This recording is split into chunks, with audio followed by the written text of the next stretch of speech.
Bonjour, bonsoir, c'est le Chevalier Noir. Bienvenue dans ce nouveau podcast avec le Wizard. Ça sonne très très bien. Ils sont bien les micros. Franchement, je t'entends parfaitement. J'espère que le son, l'image vous plaira. Est-ce que ça manque un peu d'humilité si je dis que j'aime m'entendre là comme ça? C'est vrai qu'on a une petite réverb qui est pas désagréable. J'ai l'impression de me bercer. C'est vrai, je pourrais m'endormir. Là, je vais m'endormir. Donc c'est un podcast peut-être qui va vous amener à dormir. Peu importe, tant que vous restez, c'est bon signe. Hashtag ASMR. Bon, comment tu vas? Ça va parfaitement. Je suis avec toi, donc ça va aussi. Toujours. On a le sourire plein les lèvres, comme toujours, quand on se voit, quand on vous voit aussi. Premier opus, premier podcast ensemble. On a fait un petit studio. On vient de commencer. Merci Manon qui a monté absolument tout. Donc on espère que ça vous plaira. Ça nous ressemble un petit peu. Il reste bien évidemment à faire quelques petits ajustements. On va mettre sans doute les cartes pro, les résultats qu'on a pu faire, etc.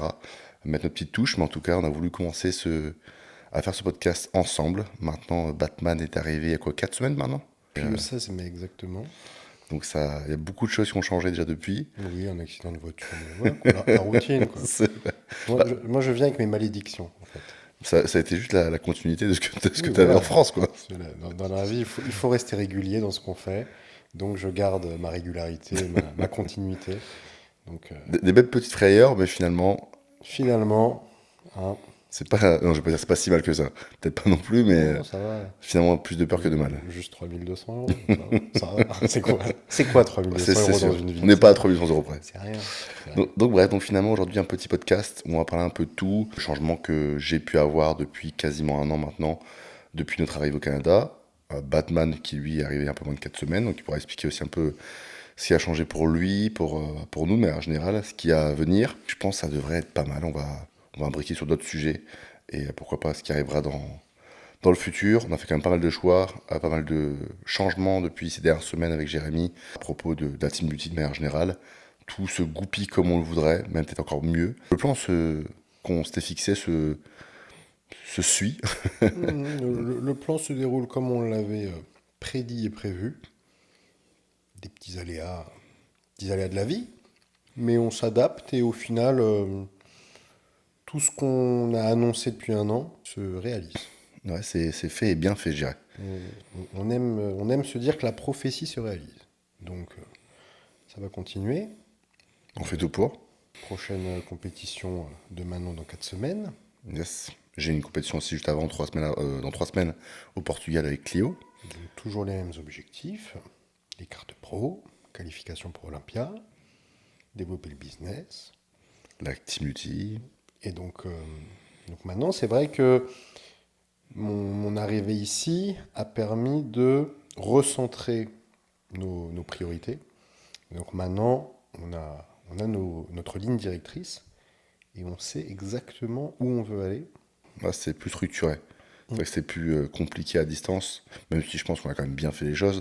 Mais maintenant qu'on est ici, c'est quand même plus gérable. On est même sur le même fuseau horaire. Je t'envoie un message, t'es réveillé normalement. Oui, et puis d'ici quelques semaines, je serai à 10 minutes de chez toi. C'est vrai. Donc au final, après c'est toujours pareil. Je pense que quand on veut faire les choses, on les fait. On avait 6 heures de décalage, on le faisait quand même.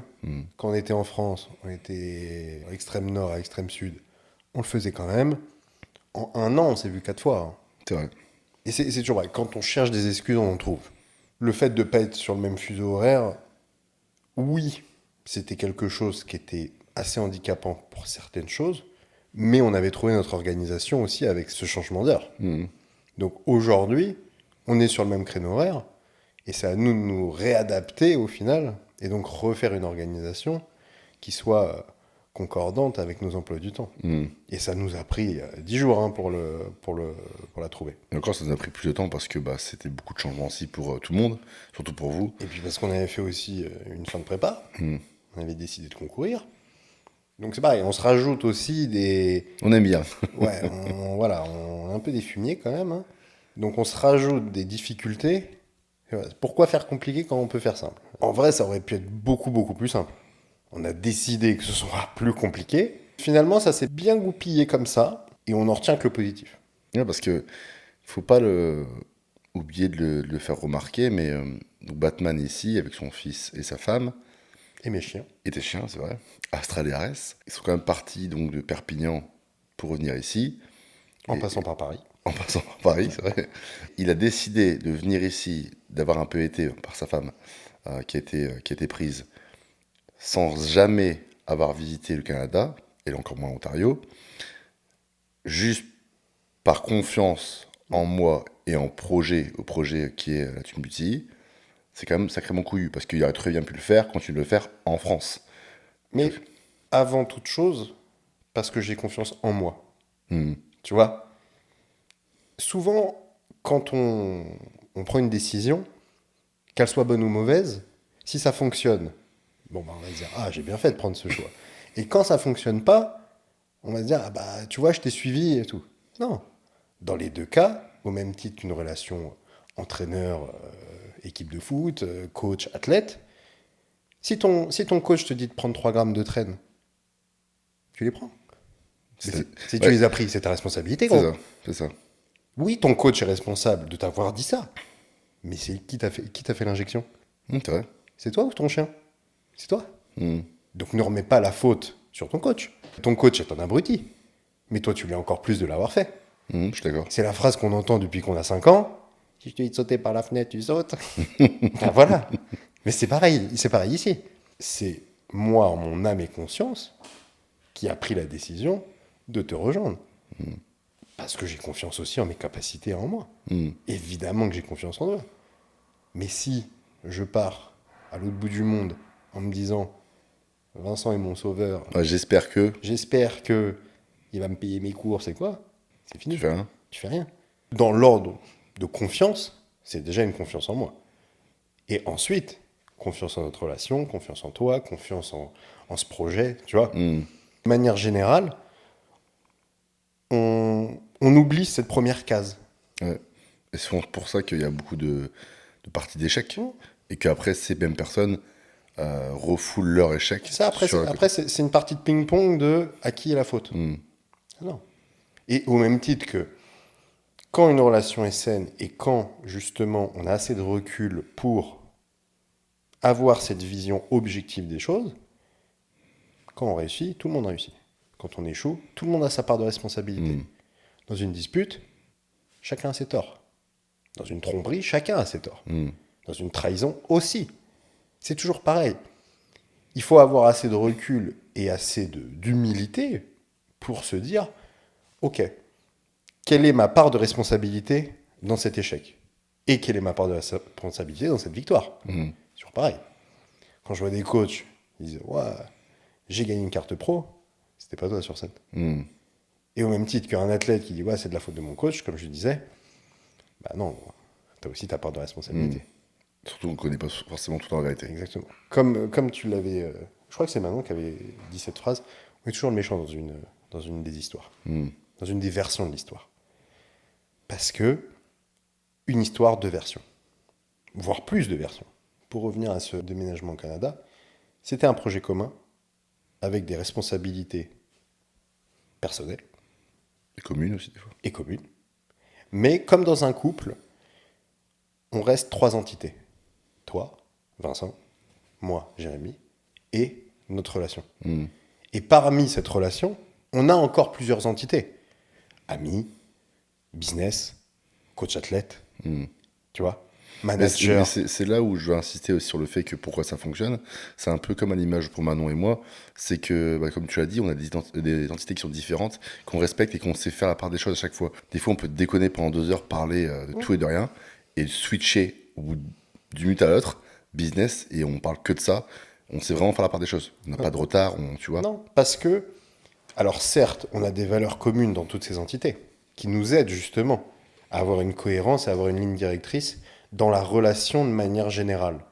Mais on sait aussi rester à sa place et avoir... Parce que souvent, ce qui fait défaut, c'est l'ego. C'est l'ego qui va déborder, notamment, bah, si tu bosses avec ta femme, tu fais une connerie au taf, de compta ou quoi.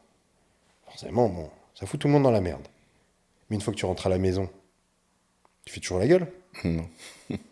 Voilà. Et c'est ça qui fait défaut aux gens. C'est que Dans le business, un de nous deux, ou nous deux, on se foire sur un truc, un échec. Là, je te prends l'exemple du Telegram, qu'on vient de clôturer cette semaine. C'était une expérience. Voilà, c'est comme ça. Comme on l'a expliqué dans le Telegram, notre priorité, le format, le développement, la ligne directrice qu'on veut donner à notre projet n'est plus en adéquation avec ce Telegram. Donc on le ferme.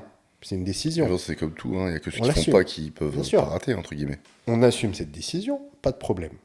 Mais il y a un moment où chacun donc, a sa part de responsabilité, et si tu as le malheur d'avoir trop d'ego et te dire, ah bah tu vois, si tu avais fait ça en temps et en heure, si tu avais fait ça, eh ben ce serait pas arrivé. Mais bon, avec des si, comme disait un de mes meilleurs amis, soit tu refais le monde, soit tu coupes du bois. Et même au pays des bûcherons et des ours, on va pas passer notre vie à couper du bois. Donc, il y a un moment où les prises de décision doivent être prises au niveau des entités auxquelles elles se rapportent. Si c'est une décision, garder les enfants, qu'est-ce que vient foutre le travail là-dedans? C'est quoi le rapport? Par contre, si c'est pour organiser un tournage, bah là, c'est notre casquette, ouais, de business. Et uniquement de business. On a trop tendance à vouloir tout mélanger. Ce que j'allais dire, c'est que, imaginons que je te fais un reproche ou tu me fais un reproche sur quelque chose, peu importe que ce soit personnel, professionnel, etc., on sait que ça atteint que cette entité-là. Si, imaginons, toi, tu me reproches en me disant Vincent, tu devais faire ça lundi, c'est pas fait. Moi, je vais pas me dire, c'est Jérémy qui me dit que. Non, c'est mon manager qui m'a dit que je devais faire ça. C'est ça. Il a raison. Peu importe ce que je vais dire, ça devait sortir lundi. Est-ce que je l'ai fait? Non. Donc c'est la faute de qui? C'est la mienne. Et je pense que c'est là où on avance beaucoup, parce qu'on n'essaie pas de faire cette guerre de ping-pong, de savoir qui a tort. C'est juste à la fin, on attend les résultats. Qu'est-ce qu'on doit faire pour y arriver? Parce que souvent, il y a toujours ce phénomène compensatoire où à la fin, on veut avoir raison. Tu vois. Donc si tu as tort dans le business, ah bah, je vais avoir raison sur l'amical. Donc du coup, tu vas bifurquer sur l'entité amicale pour trouver un truc où moi j'ai merdé et toi, tu vois. Mais non, mais non, ça n'a rien à voir. Tu peux pas comparer un échec business avec une trahison amicale. Ça n'a rien à voir. La preuve, tu peux être meilleur ami du monde et être dans l'incapacité totale de faire un business avec ton meilleur ami. Oui. Parce que c'est pas complémentaire. Et c'est OK. Et c'est OK. Et c'est OK. Et au même titre que tu coaches ta femme. Qui est capable de coacher sa femme? De manière saine. Sans détruire son couple. En étant dans les meilleures dispositions en tant qu'athlète. Et en gardant un équilibre de couple. De parents. Qui? Bien sûr. C'est ça aussi. Donc, tu le mets en place parce que ça fonctionne. Est-ce que c'est un exemple à suivre? En aucun cas. Parce que ça ne te correspond qu'à vous. Enfin, ça vous correspond à vous. Sur votre mode de fonctionnement. Ce qui marche chez les autres, on va essayer de le reproduire. Ben non. C'est pas comme ça que ça fonctionne. T'as ta manière de faire. J'ai ma manière de faire. Après, avec l'expérience, que ce soit dans le business, que ce soit au niveau des parents, on n'a qu'un enfant chacun. Mais ils ont quasi le même âge. Est-ce qu'ils ont pour autant la même éducation? Non. Bah non. Parce que c'est pas possible. Et c'est pareil, tu sais, les parents qui vont dire bah moi, à 3 ans, il sait déjà faire ça, ça et ça. Ouais, s'en fout. Rien à foutre. Rien à foutre. Mais alors, ce qui est drôle, c'est un autre sujet, mais ce qui est drôle, c'est que dans ce cas de figure précis, les parents vont mettre uniquement les points forts de leurs enfants en valeur. Jamais leurs défauts. Ouais. Jamais là où ils sont en retard. Ouais. Juste pour dire mon fils, ma fille, elle est. Voilà. Pour avoir ce truc meilleure. de waouh. Et après, quand les gens grandissent, tu remarqueras que c'est l'inverse. L'inverse. Elle est fainéante, elle est ci, Voilà. elle est là.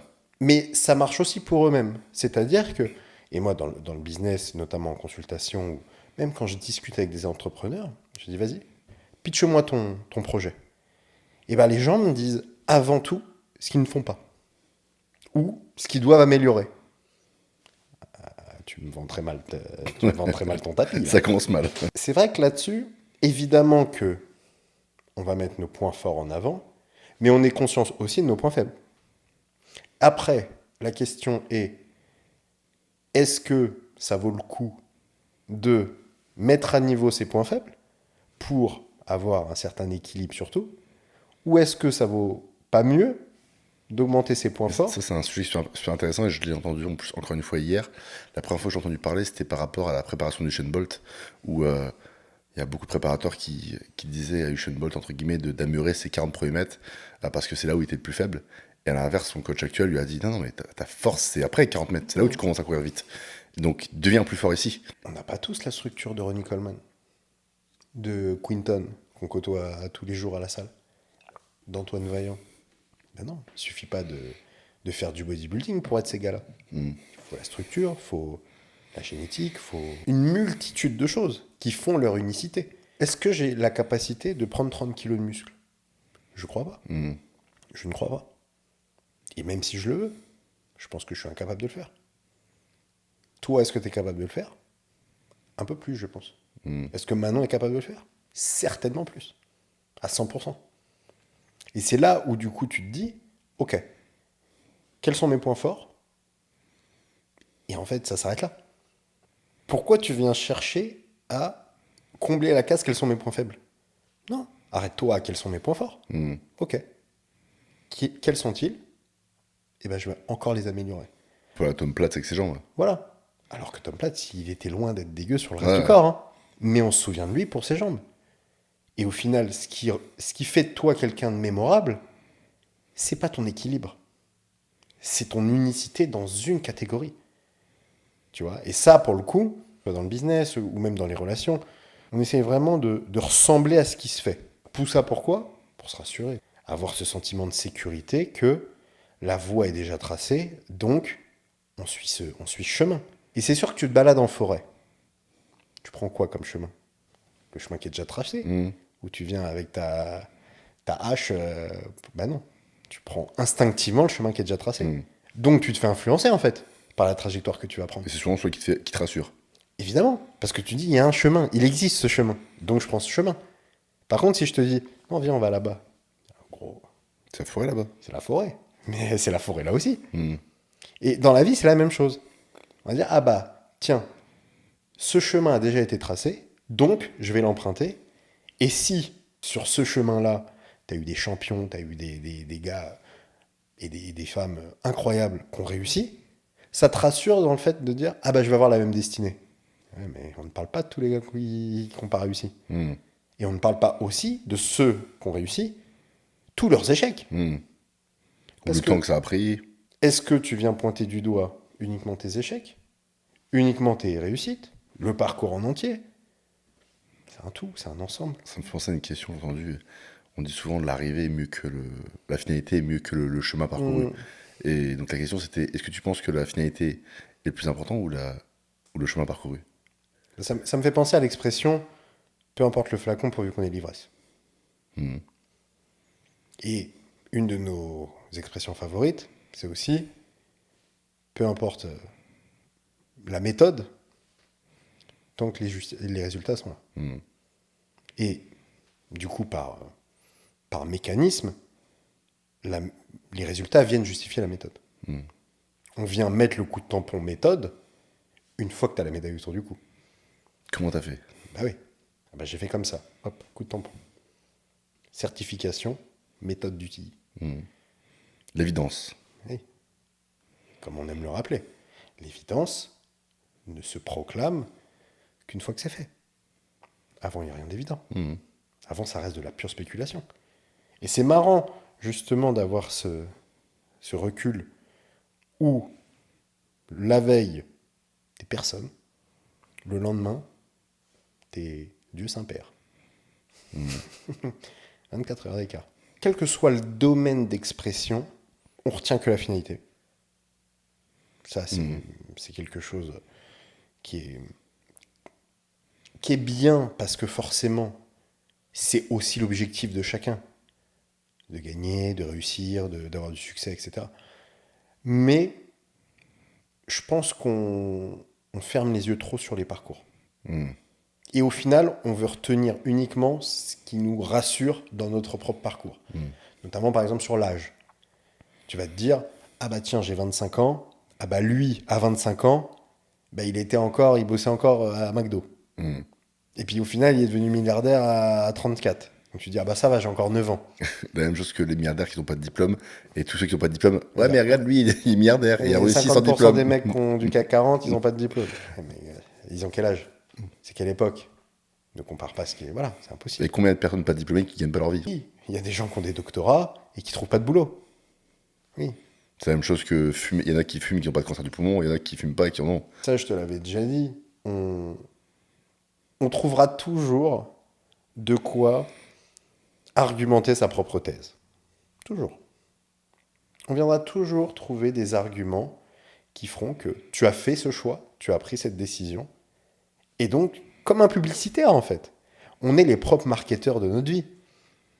Tu te maries avec cette femme, bah tu vas me lister tous les arguments de pourquoi tu te maries avec cette femme. À la fin, moi aussi j'ai envie de me marier avec elle. Évidemment. Hmm. Tu viens de me faire la pub de ta femme. Et ça va être pareil pour ta bagnole. T'aimes Mercedes, t'aimes Audi, t'aimes BM, t'aimes ce que tu veux. Une fois que tu l'achètes, tu ne me parles que de pourquoi tu l'as acheté. T'es un commercial Mercedes. Hmm. Merci. Dans la publicité, dans le marketing, tu regarderas une pub, on vient te donner les arguments, non pas de pourquoi tu vas acheter, mais pourquoi tu as acheté. Donc quand toi, tu le regardes dans le placard, tu viens de faire le listing de « Ah oui, j'ai acheté ça pour ça, pour ça, pour ça, pour ça ». Ça marche comme ça la pub. Ça marche comme ça le marketing. Et sur les réseaux sociaux et dans nos relations, on est des marketeurs. On vient, voilà, vendre sa propre vie.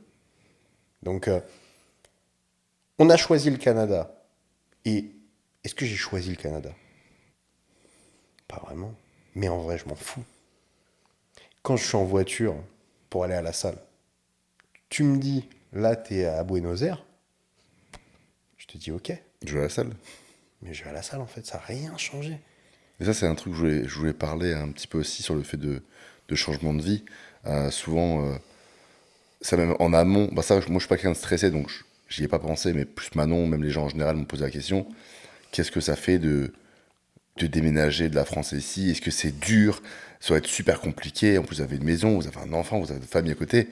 Mais en vérité, c'est ce que j'ai dit à Manon, la première journée où on est arrivé ici, au deuxième jour, j'ai regardé Manon, je lui ai dit, finalement c'était compliqué ou pas? Donc oui, la logistique c'est un peu chiant, il faut séparer la maison, les papiers, les machins, mais en vérité, c'est beaucoup plus compliqué dans notre esprit que dans la finalité. Quand on l'a fait, qu'on est arrivé ici, maintenant on me dit, bah oui, c'est quand même un peu chiant, c'est un peu stressant, ça a pris du temps. Ouais, mais vraiment avec du recul, est-ce que c'est vraiment compliqué? Et c'est pour ça que je pense vraiment qu'il y a plein de gens qui se limitent à ce qu'ils font dans la vie par peur d'eux. Alors qu'en fait, la réalité, le stress qu'on se fait dans notre tête, il est immense par rapport à la réalité. Ça me fait penser à une phrase que mon père m'a dit plusieurs fois en rendez-vous en PNL. Souvent, il y a des gens qui viennent le voir et qui lui disent ah, moi, je sais pas, j'ai un gros problème, je stresse tout le temps, etc. Et mon père, il essaie souvent d'imager ça un peu dans la pièce. Il dit si tu devais imaginer ça, la pièce serait grand comment. Donc la personne, elle te fait voir un truc vraiment énorme. Et en fait, tu décortiques un petit peu. Qui dit ouais, donc vous êtes stressé tout le temps? Et il dit bah ouais, tout le temps. Et donc du lundi au dimanche, bah non, le dimanche moins parce que je suis avec mon fils, ça me fait du bien. Ah d'accord. Mais la semaine, le lundi au samedi, c'est vraiment tout le temps ou vous dormez quand même bien? Non, quand je dors, ça va. Donc en fait, finalement, tu passes de 7 jours à 6 et plus pas de 5 mais et en fait, en vérité, à la fin, il le réduit comme ça, son stress. Et donc c'est quelque chose qui est de base dans sa tête qui est immense et la réalité, pas du tout. Et le stress, c'est vraiment quelque chose qui n'existe pas. C'est quelque chose qu'on a créé nous-mêmes. Et tu te rends compte que on manque de nuances. Toujours jamais. Noir, blanc. Tout ou rien. Non. Il y a de la nuance.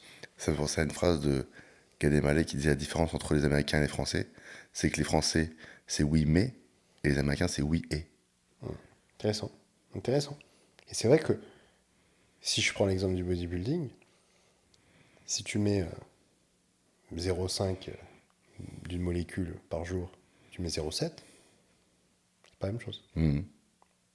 Mais entre 0,5, 0,7, 1, 1,2, 1,5, oui, 0,5, 1,5, il y a 3 fois plus.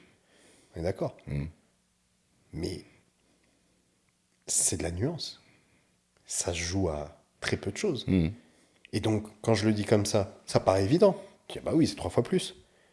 Par contre, les gens, si je te dis de mettre 0,5 et 0,53, c'est 0,5. Ouais, c'est bon, ouais. C'est pareil. Bah non, gros, c'est pas pareil. C'est pas pareil. Quand je suis arrivé, l'évidence, vraiment, c'était un épanouissement. Vraiment, Tu l'as eu quand, ça? tout de suite. Là, tu m'as dit, quand je suis venu te chercher, Tout de suite. tu m'as dit l'impression d'être chez moi et tu m'as dit, je me sens libéré. Tout de suite. En fait, jusqu'à l'accident de voiture, donc on va dire la première semaine, beaucoup de changements, et etc. Beaucoup de hype aussi sur ce changement de vie. Mais à aucun moment je l'ai senti comme un changement de vie. J'ai pris ma vie d'avant, et donc mes repères d'avant, ma diète, mon entraînement, Ton fils. voilà. Et je suis venu ici avec. Mais vraiment, je le répète, tu m'aurais dit, on est à Rio, on est à Copenhague, on est à Melbourne, je t'aurais dit, ok. Un peu comme Voyage en terre inconnue. Tu me bandais les yeux. On va là. Et à l'arrivée à l'aéroport, tu me disais, bienvenue à Rio de Janeiro. Je te dis, waouh, charmé, on est au Brésil. À aucun moment, je t'aurais dit, on est au Canada. Alors, c'est ce que je disais à ma femme. C'est sûr que si on était parti en Chine, bon, tu comprends rien. Ouais, la culture, c'est pas la même. La culture n'est pas la même, etc. Bon, là, tu comprends que dalle. Donc, c'est sûr que là, c'est un très gros changement. On va dire que Russie, pays arabes, la Chine, etc. Bon, c'est pas du tout le même langage. C'est pas du... Là, oui. Là, tu te dis, ok, C'est compliqué. compliqué. Mais là, au Canada, l'anglais, même si je suis pas bilingue, il n'y a pas un jour où je me suis dit, ouah, là, c'est chaud, je comprends rien et je vais finir en prison. Non. Et c'est sûr que, vu que le français est quand même la deuxième langue au Canada, même quand tu fais tes courses, la plupart marche en des français. packaging sont en français. Donc, même HD, leur packaging est traduit en français. Petit aparté, c'est vrai, il parle de HD. Vous avez vu. C'est porté de A à Z. On l'a annoncé là il y a 2-3 jours. 3 jours sur les réseaux.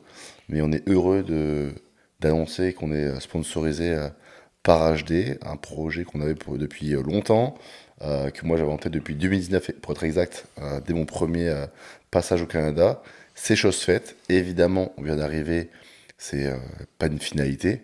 Bien au contraire, on a envie de faire beaucoup de choses, on a envie de les représenter. C'est aussi pour ça qu'on a le plaisir de porter ces vêtements. Chose que, il faut savoir, Jérémy, dès son arrivée, a acheté alors qu'on n'était pas sponsorisé. Moi, j'avais déjà beaucoup de choses aussi de chez HD. Je prenais des compléments, même étant sponsorisé avant par VSN de chez HD. Donc voilà, c'est des choses qu'on consommait déjà de base et qu'on connaît depuis pas mal de temps. Et vu que notre intérêt change, mine de rien, on s'internationalise, on essaie d'attirer un maximum de personnes et ça a beaucoup plus de cohérence de faire partie de cette team. Et moi, ça a toujours été quelque chose qui m'a plu, ça, de ce côté équipe, même tu vois, avec toi. Pour moi, je vous vois vraiment comme une équipe. Et quand je pense à HD, c'est la même chose. C'est vraiment faire partie d'une équipe. C'est pas juste un nom pour un sponsoring. Parce qu'en vérité, l'argent, j'en ai pas vraiment besoin. Par contre, faire un projet qui est plus grand que nous, ça m'intéresse. Et donc, il y aura beaucoup de choses par la suite qui vont arriver par rapport à ça. On va vraiment développer HD en Europe. Pourquoi pas, ce serait vraiment fou de le faire. Mais même ici, c'est vraiment quelque chose qui nous tient à cœur, qu'on voulait depuis le début. Donc maintenant, c'est chose faite, on rentre par la petite porte. Mais en tout cas, c'est acté et signé. Mais pour moi, c'est dans l'ordre des choses. C'est sûr qu'à l'heure des réseaux sociaux et du sponsoring à gogo, il y a beaucoup de mercenaires.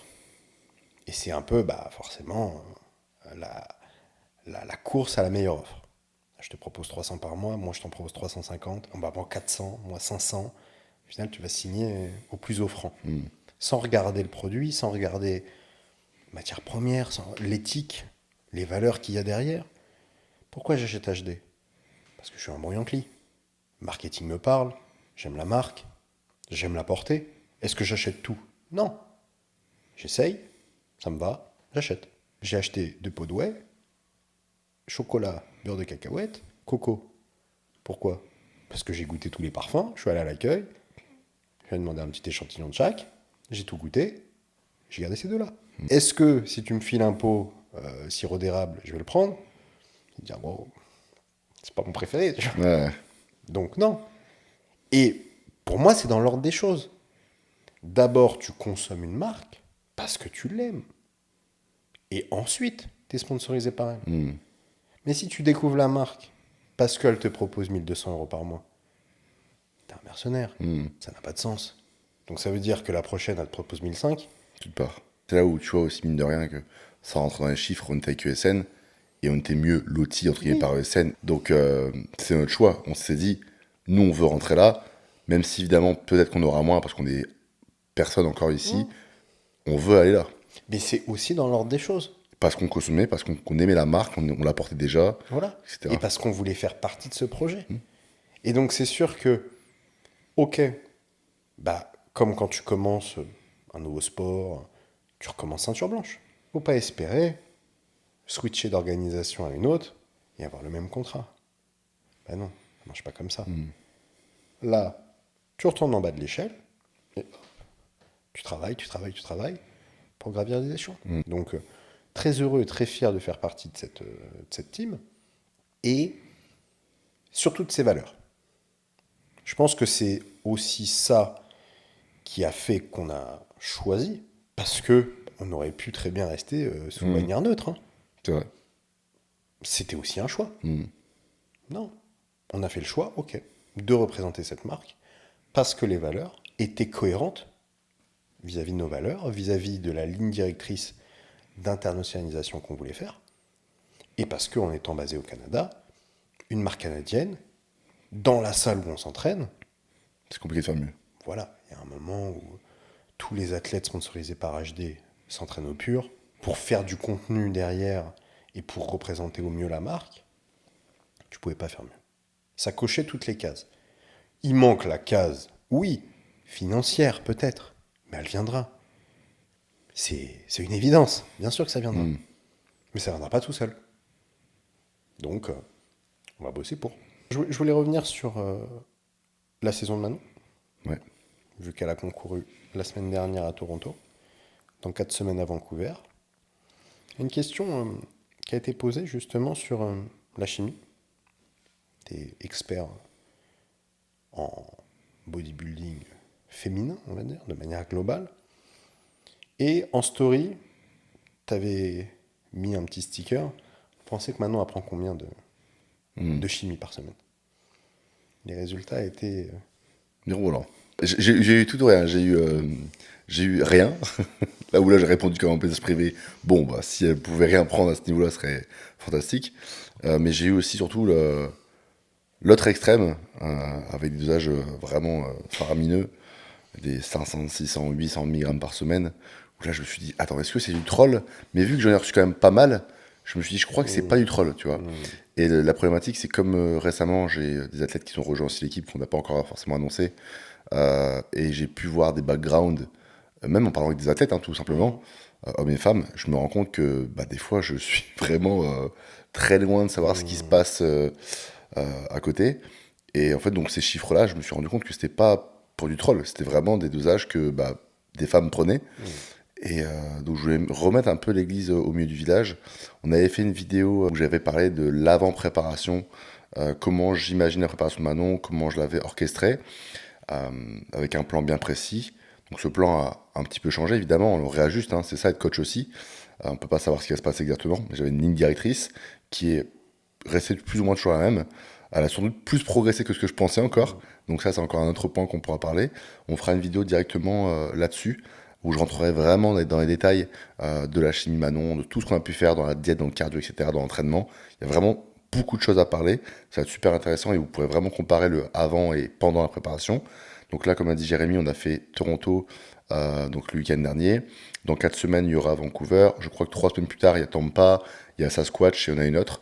Donc elle fera beaucoup de compétitions, 5 au total. Et donc on va revenir dessus et je voulais juste remettre un peu de questions au goût du jour. Ici sur YouTube, parce qu'on a sans doute plus de gens qui vont regarder la vidéo. Selon vous, à ce niveau de compétition, combien ou qu'est-ce que prend Manon de manière générale vraiment en fin de préparation? Donc normalement là où c'est le plus haut total possible. Voilà, je veux juste savoir ce que vous en pensez, savoir qu'après l'estimer, évidemment le but c'est pas de marquer des petits chiffres ou des très gros chiffres juste pour marquer des choses, c'est vraiment vous, par rapport à votre expérience, quel est le dosage que vous pensez être le bon pour Manon. Et on pourra en parler plus longuement parce que, évidemment, Manon fait partie, mine de rien, d'élite dans le bodybuilding. Je pense qu'elle a une excellente génétique, mais je coach quand même beaucoup de filles. Et j'ai pas d'extrême où ces filles-là sont à 4 fois le dosage de Manon. Tu vois, j'en ai pas. Donc toutes les filles ont plus ou moins la même range, la même proportion d'AS que Manon. Et j'ai des excellents résultats. Et je pense que le problème, c'est qu'il y a beaucoup de manque de connaissances et d'expérience de coach qui vont venir combler leurs lacunes en essayant de compenser avec cette chimie. Mais je me rends compte que c'est pas du tout comme ça que ça fonctionne. Et je l'ai même fait voir avec Manon cette année. On a quand même fait plus 9,5 kilos sur un an pile, sur scène. Donc même si, imaginons, elle est un peu plus sec avant, il y a au moins 8,5 kg, 9 kilos en un an. C'est limite une transformation de bodybuilding en open. Et on ne parle pas de chimie. La chimie d'année dernière par rapport à celle-ci était sans doute même plus faible cette année.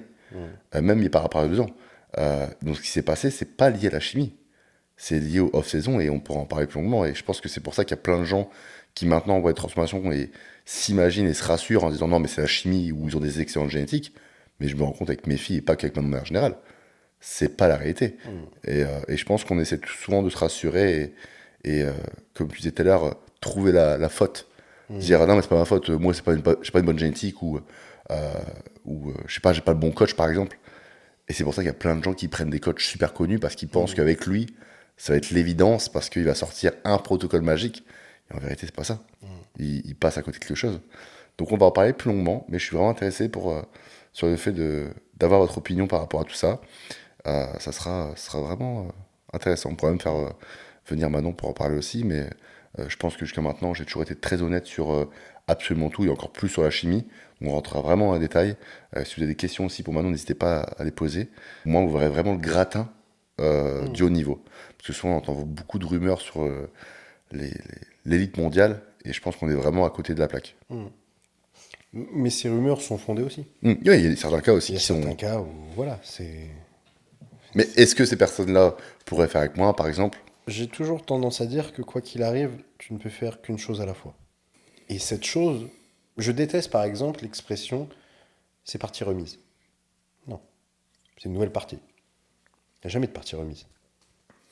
La partie s'arrête puisque le contexte, la temporalité des choses fait que les planètes se sont alignées à ce moment-là précis. Je te donne rendez-vous dans 2 semaines, c'est un autre rendez-vous. Ce n'est pas le même rendez-vous qu'on replanifie dans 2 semaines. La préparation de Manon et sa saison, elle n'est valable que Que Manon. que pour Manon et que pour la saison de Manon Ouais. cette année. Peut-être que dans 2 ans, elle prendra rien du tout. Est-ce qu'il y aura un lien direct avec cette saison? Potentiellement. Mais on ne sait pas en vrai. N'est valable que pour un instant précis, un temps donné, et que certains pros, oui, ils prennent. Et encore une fois, je pense que ce qu'on attend à la fin, c'est les résultats, de toute façon. Mais c'est le résultat. Parce qu'en fait, tu dis que tu as pris 10 grammes de chimie, On s'en fout. si t'es top olympia, qu'est-ce qu'on va te dire? Quoi que ce C'est toujours soit. pareil. C'est que quand tu regardes une compétition de bodybuilding, est-ce que tu vas te dire, ah, lui, je pense qu'il fait 4 fois 10 au développé couché et qu'il prend 2 grammes de traîne? Non. Tu te dis juste, ah, lui, il est pas assez sec. Voilà. Et peut-être que le mec d'à côté, il est strié de la tête aux pieds et il prend 2 fois moins. Ou 2 fois plus. Mais c'est pas ça. La première réaction, c'est ouah, lui, il est découpé. Ça sera super intéressant de parler de ce cas et surtout de faire du contenu qui soit en direct, qui soit en live. Vraiment de parler quelque chose Actualité. d'actualité. C'est là où ça a du sens. Parce que en parler dans 2 ans, bon, T'en fous. non. On pourra en reparler dans 2 ans parce que on aura fait ce contenu-là et donc du coup il y aura une continuité. Je reviens sur ce que tu disais par rapport à l'élite. Est-ce que pour toi, tout le monde peut devenir pro et tout le monde peut concourir en pro? Donc, la deuxième question, c'est est-ce que tous les pros peuvent concourir en pro? Donc, c'est-à-dire qu'il y a quand même. En fait, pour moi, tu vois, il y a deux catégories de personnes. Il y a les bons pros et les mauvais pros. Non, ce que je veux dire par là, c'est que on l'a vu, cette année notamment, sur les pro-qualifeurs. Tu as des gars, ils sont passés pro au bout du 15e pro-qualifeur. On l'a vu. Des Espagnols, des Italiens, des Portugais. T'as un d'autre, Comme Florent Porson, par exemple, avec lequel on a fait une vidéo. Il a combien de compétitions, Flo, à son actif? Je crois qu'il y en a 4, je crois. 4 ou 5. Ouais, c'est rien. Lui, c'est un bon pro. Pourquoi? Les mecs, en 3 compètes, ils sont pros. Par contre, si toi, tu es obligé de faire 20 pro qualifieurs sur 5 ans, et il y a un contre-exemple à ça. Antoine Grizzly, qui a fait je sais pas combien de compétitions sur un an, mais derrière, passé pro, Il va à Olympia? 2 compétitions Olympia. Bah, au final, tu te rends compte que c'est un très bon pro. Mais il était très bon amateur aussi. Évidemment que si tu mets 10 ans à passer pro, et que derrière, on parlait de chimie, tu viens mettre toute la pharmacie, une fois que tu es pro, C'est compliqué. c'est comme le déménagement. Ok? Tu déménages. Mais tes problèmes, tu les prends avec toi. Changer de pays, ça change rien en fait. Donc, avoir une carte, tiens, je te donne ta carte. Maintenant, t'es pro. Ça change quoi? Ouais. Demain, quand tu vas faire tes pecs, tu vas faire tes pecs comme un pro? Bah non. Tu vas faire tes pecs comme la veille. Donc, qu'est-ce qui va faire que tu vas gagner en pro? Mais c'est pour ça, là, tu rentres tu touches à un truc qui est super intéressant. C'est que maintenant, je le vois vraiment, il y a une course vers la Procard et ça a aucun sens. Ça n'a pas de sens. Et parce que j'ai reçu des tonnes de messages, que ce soit pour Manon, pour moi, qu'est-ce que ça change quand tu passes pro? Il se passe rien. Et il y a plein de gens, je pense, qui se font une désillusion en se disant, si je passe pro, je sais pas, je vais avoir des sponsors, je vais être connu, je vais devenir encore plus fort. Ben, en vérité, parce qu'en fait, tu as passé une étape et je pense que c'est limite une désillusion parce qu'après, tu te dis, ok, je suis là, mais maintenant, la prochaine fois que je serai heureux, c'est-à-dire quand j'irai à Olympia. Il y avait un réel qu'on s'était envoyé qui disait souvenez-vous, vous avez atteint des objectifs qui pensaient que ça allait vous rendre heureux. La Procart en fait partie. Je pense Idéalise. beaucoup d'athlètes amateurs, dont je fais partie, on se rêve d'un jour d'être pro, et je te l'ai répété la dernière fois, j'aimerais être pro. Accomplissement personnel. Oui, c'est ça. Ah, voilà, j'ai Une envie, coche à causer. j'ai envie de cocher cette case. Mais au même titre que beaucoup de personnes veulent rouler en Ferrari. Et finalement, quand tu l'as, Une fois que tu l'as, bon oui, la première fois, tu rentres chez toi, tu pleures. Deuxième fois, est-ce que tu pleures encore? Non. Bah, c'est un peu le même principe que quand tu as soif. Premier verre d'eau. Ah, il est bon. Le deuxième verre d'eau. Et le troisième. j'ai entendu la même phrase avec Kev Adams. Je crois que c'est avec David Laroche où il disait c'est comme l'anecdote de la pincette. On pince une première fois, tu fais aïe. On pince une deuxième fois, tu fais mal, arrête. Troisième fois, tu commences un peu à t'habituer. Et au bout de 10 fois, tu te dis même plus rien. Ouais, c'est une caresse. Tu te rends même plus compte, tu vois. Et c'est pareil au final, dans le bien comme dans le mal. Tu vois. C'est sûr qu'il y a un moment, bah, première fois que tu manges du caviar, ouah, je mange du caviar. Puis tu regardes le prix au kilo. Puis à un moment, quand c'est la 100e fois, je dis, oui, il est pas bon ce caviar. Je suis mié. Ouais. Il y a 6 mois, tu disais qu'il était super bon, que c'était un truc incroyable. Et maintenant, 6 mois après, t'as l'audace de me dire que ce caviar, il est moins bon que celui d'hier. Voilà. Ouais. L'humain s'habitue à tout et vient déplacer son curseur aussi de besoin, de bien-être, d'attente. C'est très facile de rajouter des choses. C'est beaucoup plus dur d'en enlever. Mais c'est pour ça qu'il y a une différence entre réussir sa vie et réussir dans la vie. Bien Il y a sûr. plein de gens qui sont à la course à un poste, à un chiffre d'affaires. Tu vas, je vais être millionnaire. Tu vises que millions. Alors t'es millionnaire, tu te dis, ah maintenant c'est 10 millions. Et en fait, à la fin, tu meurs sans jamais avoir atteint vraiment ton objectif parce que tu le repousses tout le temps. Ce qui est bien, parce qu'il faut, je pense, toujours avoir des objectifs. Mais en vérité, c'est pas une finalité. C'est pour ça qu'on disait tout à l'heure, est-ce que c'est mieux la finalité ou le processus? En fait, il faut les deux. Et donc, pour revenir à la question sur être pro, voilà, pour moi, il y a le bon et le mauvais pro. Et surtout que, est-ce que tout le monde a la capacité d'être pro et après de concourir en pro? Moi, je pense que non. Non, je vois pas non plus. Je pense que non. Il y a une formule que j'aime beaucoup dire. Certains sont nés pour être champions du monde, d'autres pour les entraîner, et la grande majorité pour les applaudir. C'est la réalité des faits. Combien de personnes veulent être footballeurs? Et il y a combien de personnes qui viennent les applaudir dans les stades? Fais le ratio. Quand tu vas regarder un match de l'équipe de France, 11 contre 11, plus les deux bancs, t'as 40 gus. Il y a combien de mecs dans le stade? 80 000. Fais le ratio. 0,00002. Tu as vite fait le calcul. Donc, est-ce que tout le monde peut devenir footballeur professionnel? Évidemment que non. Évidemment que non. Vaut mieux peut-être jouer au loto à ce moment-là. Donc, le bodybuilding n'échappe pas à cette règle. Oui, le bodybuilding est un sport où tu peux côtoyer Mister Olympia dans ta salle. Notamment au Pure, là où on s'entraîne. On peut très bien, on l'a vu sur des gros événements comme le Toronto Pro, sur un week-end, il y a des sacrés athlètes qui viennent s'entraîner. Mais j'ai envie de te dire, nous aussi, on s'est habitué à côtoyer des sacrés athlètes. Quand je filme maintenant sur un entraînement, j'ai le recul nécessaire pour me dire ah, attends, là, je filme quand même quelqu'un qui a le potentiel de faire top 10 Olympia. Alors, je me suis habitué, c'est mon ami, c'est ta femme. Ah oui. Mais tu prends quelqu'un de lambda, tu lui dis ça, c'est comme si tu lui disais bah, je joue au tennis avec Rafael Nadal tous les week-ends. Pour toi, si c'est ton meilleur ami, c'est normal. pour le gars amateur de tennis, tu joues avec le GOAT. On s'habitue aux choses et surtout que on n'a pas cette vision, je trouve, d'ensemble et cette humilité de se dire attends, cette personne-là, elle est professionnelle, elle a mis 5 ans à l'être. Moi, ça fait 20 ans et donc je me dis que si je rajoute 5 ans supplémentaires, ça va changer quelque chose. Peut-être que oui, peut-être que tu vas changer des choses et peut-être que dans ton schéma, tu vas trouver un équilibre.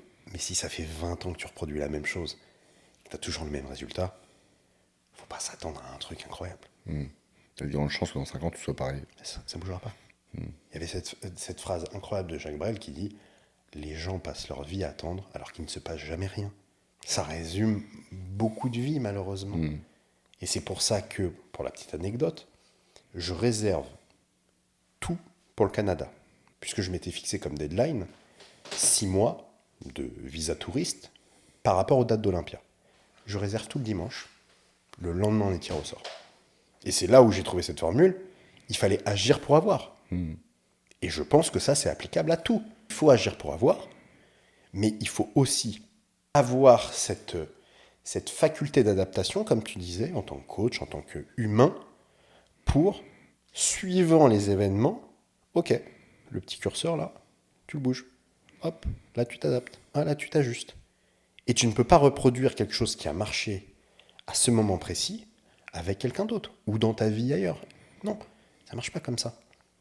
Il faut tenter des choses, il faut créer, il faut innover, il faut progresser de manière générale.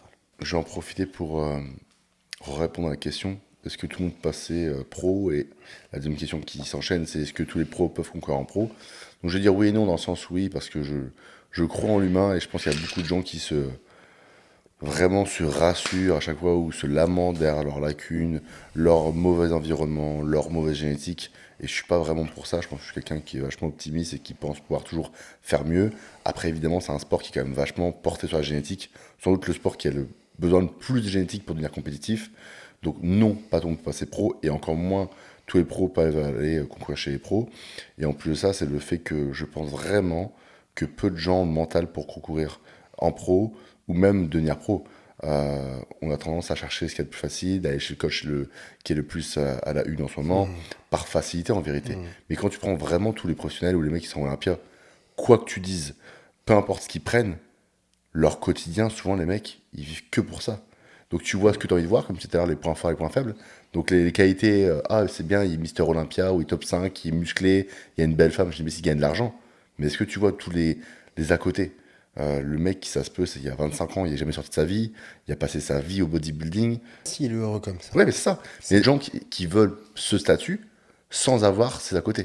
Ça, c'est quelque chose d'assez marrant. Ça fait 15 ans que je m'entraîne. Alors, tu peux te dire, waouh, le fumier. T'as quel âge?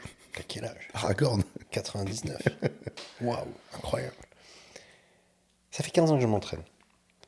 Je pense que j'ai 1 million d'exemples de gens qui s'entraînent depuis moins longtemps que moi, qui ont un niveau 1 million supérieur au mien. Mais la passion que j'ai pour ce sport et le plaisir que je prends à chaque entraînement, tu me le répètes tous les jours, tu t'entraînes trop. Tu es trop dans l'extrême. J'aime ça. Alors, j'essaye, petit à petit, de gratter un peu plus d'équilibre. D'équilibre dans cet extrême, toujours. Mais quand les gens me disent à la salle, ouah, comment tu fais? Moi, j'y arrive pas. Je leur dis, arrête. pourquoi tu veux faire comme moi? J'ai commencé à 15 ans, j'avais bientôt 30. Tu crois vraiment que si j'aimais pas ce que je fais, ça fait 15 ans que je me casserais le cul tous les jours à aller à la salle? Je suis pas assez fou et assez maso. J'ai entendu en plus un truc ce matin de. Tu vois qui c'est, Eric Flag? Mhm. Et il y avait une question. Il dit, ouais, comment ça se fait que tu arrives à. Il se prépare pour un Ironman. Mhm. Et tout le monde dit, ouais, comment tu fais pour avoir cette discipline? Et il disait au début, tu sais, tu fais un truc parce que tu te lances dans un sport, peu importe, tu te fais quitter, j'en sais rien, je commence la musculation. Au bout d'un an, c'est vrai qu'il y a un bout d'un an, tu n'as plus envie, imaginons. Et là, tu as besoin de discipline. Et donc la discipline va prendre le relais. Mais au bout d'un moment, quand ça fait 10 ans, 15 ans que tu t'entraînes, tu n'as plus besoin de discipline. Hein. Si tu as besoin de discipline au bout de 15 ans, c'est que tu n'aimes pas du tout ce que tu fais. Donc à la fin, ça devient une habitude et c'est un plaisir, une passion. Donc si ça fait X temps que tu t'entraînes et que tu as toujours besoin de discipline pour aller à la salle, change de sport. Mais c'est là où justement, c'est ce qui fait la différence avec un professionnel, c'est que pour du loisir, j'ai pas envie de faire ça, je le fais pas. Le professionnel, Il doit. il doit le faire malgré tout. Qu'il a faim, qu'il est fatigué. C'est la même chose qu'entre guillemets, que souvent quand on te voit entrepreneur, on dit ouais, entrepreneur c'est trop bien, c'est trop cool. Mais t'as choisi d'avoir un contrat, d'être en CDI. Mais est-ce que t'as vraiment envie de faire comme entrepreneur qui a pas de vacances, qui bosse à Noël, qui fait un nouvel an, qui travaille 18 heures par jour? Non.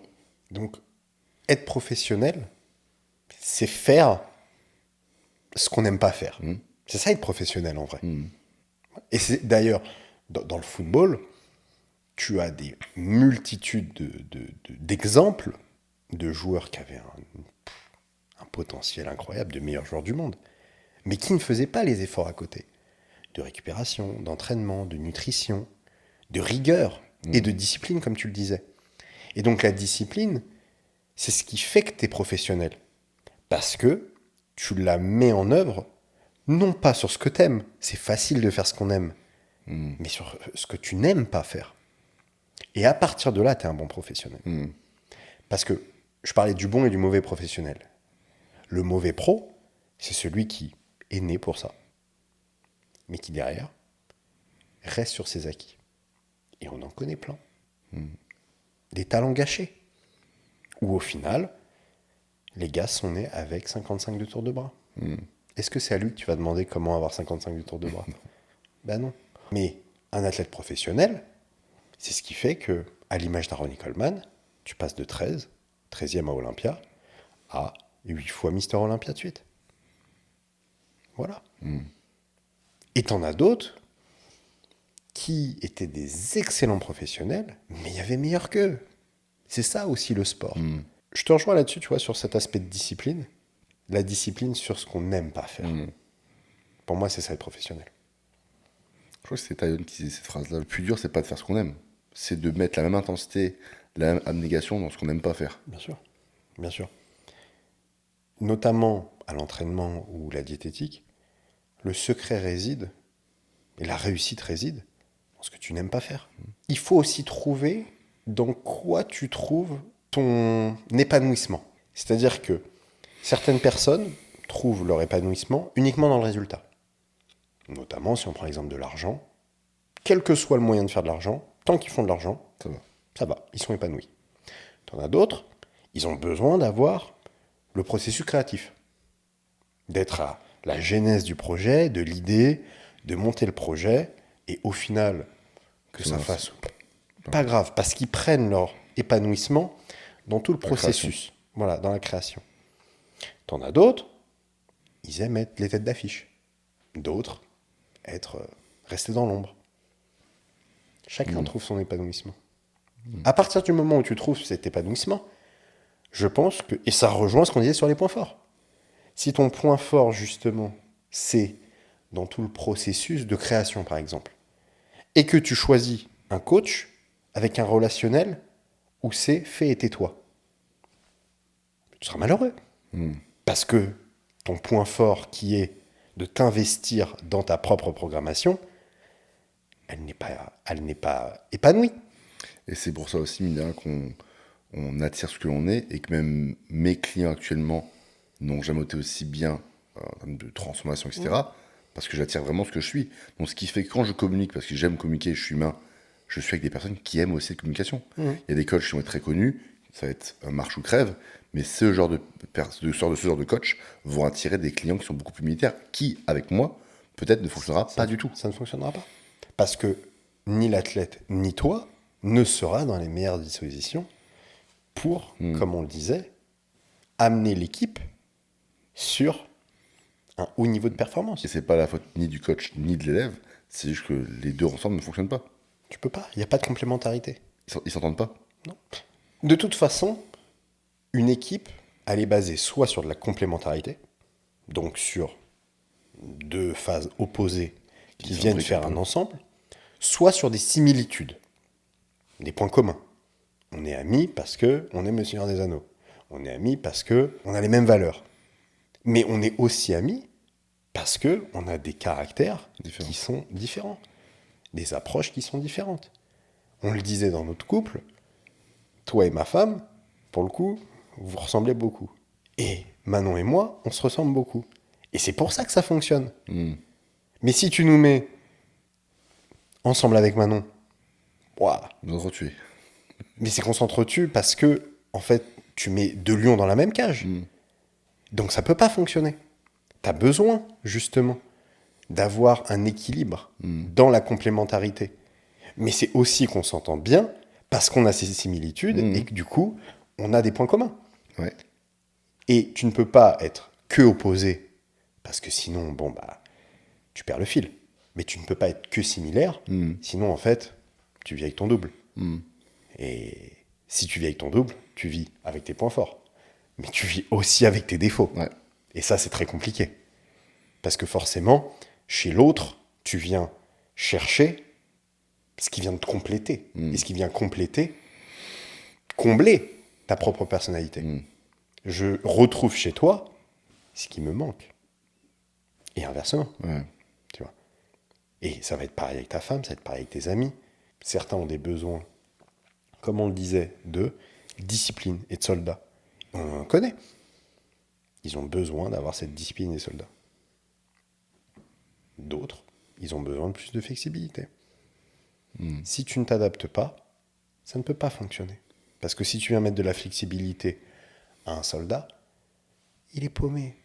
Et inversement, de la rigidité à quelqu'un de flexible, il se sent cerné. Ça ne peut pas fonctionner. Alors qu'en soi, les deux méthodes sont viables. On parle beaucoup, et de toute façon, il faut savoir ça qu'on fait un podcast, mais ça pourrait être exactement la même chose s'il n'y avait pas de caméra. Donc en fait, il y a la caméra, ça nous fait plaisir parce qu'on partage et on parle de tout, vous avez vu, on bifurque. Et en fait, c'est des discussions qu'on pourrait avoir et qu'on peut avoir à deux. Donc j'espère que ça vous plaît. Après, il y aura forcément des thématiques plus précises dans le futur. Mais je pense en tout cas, ça me fait plaisir de se retrouver bien au calme comme ça. En tout cas, je suis quand même content. Je pense que la qualité va être très bonne. 2 images d'une belle qualité. Parce que là, il y a du matos. Hein. Je peux vous dire qu'il y en a pour son argent. J'ai pas envie de les casser, tu vois. Donc il y a beaucoup d'argent. Et non, je pense que ça va vous plaire. Le son a l'air très très bon. Je m'entends très bien, je t'entends très bien. Donc je suis très content. Donc on ne donnera pas de fréquence pour ce genre de podcast. Ce sera vraiment quand on aura envie de le faire, quand il y aura aussi des thématiques à traiter. Et en fonction de vos retours aussi. Aussi. Donc essayez de commenter un maximum. J'espère que notre voix vous a... N'essayez pas, commentez tout Non, simplement. commentez, c'est vrai. Il n'y a pas d'essai, comme dirait Maître Yoda. Peut-être que j'ai essayé de nuancer un peu trop là. C'est ça ton problème. Toi tu nuances pas et moi je nuance trop. Mais c'est pour ça qu'on a mis. C'est pour ça. Donc, voilà. Donc commentez, dites-nous ce que vous aimeriez entendre par la suite, les thématiques, quoi que ce soit, nous faire des retours aussi sur le setup, sur la qualité du son, de l'image, etc. Et nous dire tout simplement ce que vous pensez du béret de Batman. Casquette plate. Casquette plate, pardon. Moi, j'aime l'exactitude. D'accord, casquette plate. Et de nos vêtements en même temps par la même occasion. De chez HD. Donc, je pense qu'on va me poser la question, parce que je l'ai eu sur Instagram. Mais tout ce qui vient de chez HD, à l'heure actuelle, ne peut pas être commandé en France. Donc, c'est que sur le territoire américain et canadien. Pour l'instant. Donc, peut-être que par la suite, il y aura des choses qui vont se passer. Mais à l'heure actuelle, c'est pas d'actualité. Donc, Mais si vous êtes au Canada et aux États-Unis, là, vous pouvez. Team Duty. Un petit team UTI. Vous avez 10% sur votre commande. C'est magnifique. Vous venez faire des petits retours. Petit Whey chocolat peanut butter. C'est un préféré, moi. C'est ta préférée? Ouais. Parce que toi, t'aimes bien Coco, toi. Moi, j'aime bien Coco, parce que moi, j'aime bien les îles. Ouais, J'aime bien en plus, c'est une l'exotisme. Coco, comment ça s'appelle? Elle est rose. Elle est rose, je Ouais, sais pas, ça, mais ça a un j'aime nom cette ici petite en anglais, je sais plus Coco. comment on appelle ça, mais c'est un Coco rose très très bon. Moi, ce que je préfère en vérité, c'est même pas les whey, c'est les boosters. C'est le booster, ça. Donc ça, on m'offre à voir. Suivez-moi sur Instagram, vous allez voir que j'en consomme très régulièrement, un peu trop régulièrement. Il faut savoir que Batman, quand il est arrivé ici, avant même qu'on soit sponsorisé, hein, il a acheté 2 boosters de chaque avec un goût différent de tous les boosters HD. De tous. Donc quand il dit que je suis un Yankee, c'est vraiment un Yankee. Lui t'as même pas envie de le sponsoriser en vérité. Donc il peut faire ses petits mélanges, il est content. Moi, Il pèse 12 grammes de ci avec 8 grammes de moi ça. j'aime bien. Donc voilà, Moi, en j'aime tout bien. cas, au moins, on représente la marque du mieux qu'on peut. Voilà, on se laissera là-dessus, je pense. On vous voit la semaine prochaine. De toute façon, maintenant, il n'y a plus de fréquence de vidéos, parce que là, on a fait hier une réunion ensemble où on a établi tout ce qu'on voulait faire. Et donc, ça a bougé. Donc, le but, c'est quand même de faire plus de choses, tout simplement. Tant que WeTransfer m'envoie les vidéos, moi, On fait. je travaille. Donc voilà, donc, j'espère que ça vous a plu. On se voit sans doute la semaine prochaine au maximum. Et sur ce, bye bye. Passion, action, noble intention creates progress.